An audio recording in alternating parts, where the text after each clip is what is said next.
Hello friends, welcome back to my channel.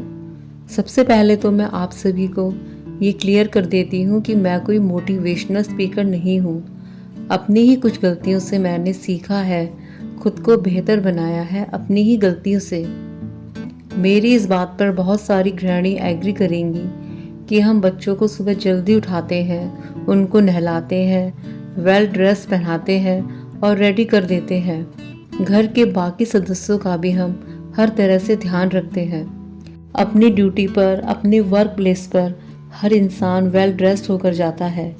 हम house maker ये क्यों भूल जाते हैं कि घर का काम भी हमारा वर्क प्लेस है। हम घर की इस ड्यूटी को कितना अच्छी तरह निभाते हैं। हम और आप भी अपने घर के काम की शुरुआत अच्छे से वेल ड्रेस्ड होकर कर सकते हैं। मैं गारंटी देती हूँ कि आप खुद अपनी लाइफ में चेंज महसूस करेंगी। सेकंड टॉपिक है हेल्थ को लेकर। मैंने अपनी हेल्थ को लेकर बहुत सारी गलतियां की हैं। हम सभी गृहिणियों को चाय पीने की बहुत ही ज़्यादा आदत होती है। हम क्या सोचते हैं, सुबह चाय पी ली, दिन में चाय पी ली, शाम और रात को चाय पी ली। बस हम अपना टाइम इसी चाय के साथ निकाल देते हैं। एक हाउसवाइफ परिवार के सभी मेंबर्स का बहुत अच्छे से ख्याल रखती है, लेकिन हम बहुत बड़ी गलती करते हैं खुद का ख्याल ना रखकर।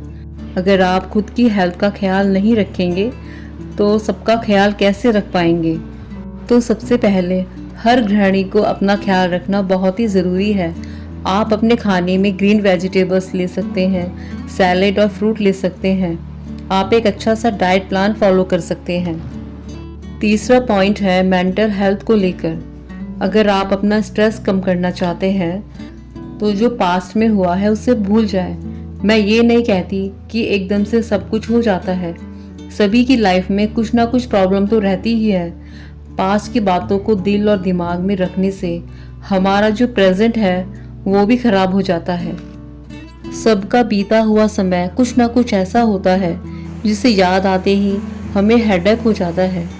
तो आपको उस पर काम करना है, उसको भूलने के लिए। तो जितना ज़्यादा से ज़्यादा आप खुद को बिजी रखेंगे उतना ही स्ट्रेस आपको कम होगा।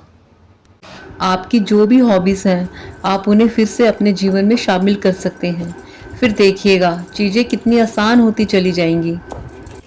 दूसरी बात क्या होती है कि हमारा जो फ्यूचर आने वाला है हम उसके इतने प्लान्स बनाकर अपने दिमाग में रख लेते हैं।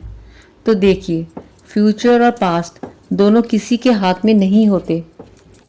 जो पास्ट जा चुका है वो जा चुका है और जो फ्यूचर आने वाला है आपको कोई आइडिया नहीं है। तो फिलहाल आप अपने प्रेजेंट को अच्छे से जिए। अगर आपका प्रेजेंट अच्छा होगा तो आपका फ्यूचर अपने आप ही अच्छा होता चला जाएगा। चौथा पॉइंट है खुद को मेंटली स्ट्रांग बनाना। क्योंकि आपने एक चीज़ नोट की होगी कि जो इंसान जितना ज़्यादा इमोशनल होता है, इमोशनली वीक होता है, वो इंसान उतना ही ज़्यादा दुखी होता है। कहीं जाने की ज़रूरत नहीं है, अपनी ही फैमिली में और अपने आसपास देख लीजिए। जो इंसान जितना इमोशनली स्ट्रांग होगा, दूसरों से उम्मीद कम करता होगा, वो इंसान सबसे ज़्यादा खुश रहेगा।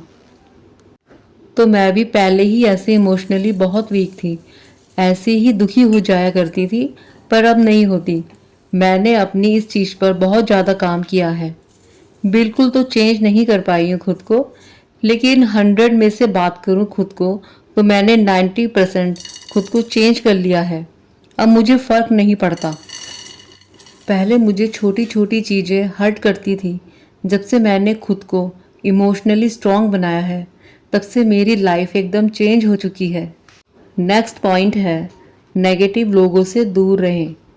जो इंसान नेगेटिव होते हैं उनके पास सिर्फ नेगेटिव बातें ही मिलेंगी, आपके माइंड पर बहुत ज़्यादा असर डालेंगी। आप कभी भी खुश नहीं रह पाएंगे ऐसे लोगों के बीच में। ऐसे लोग आपके बारे में सामने वाले को कुछ बता रहे होते हैं और आपसे कुछ और बता रहे होते हैं। खुद को सबसे पहले खुश रखना आपकी फर्स्ट प्रायोरिटी होनी चाहिए।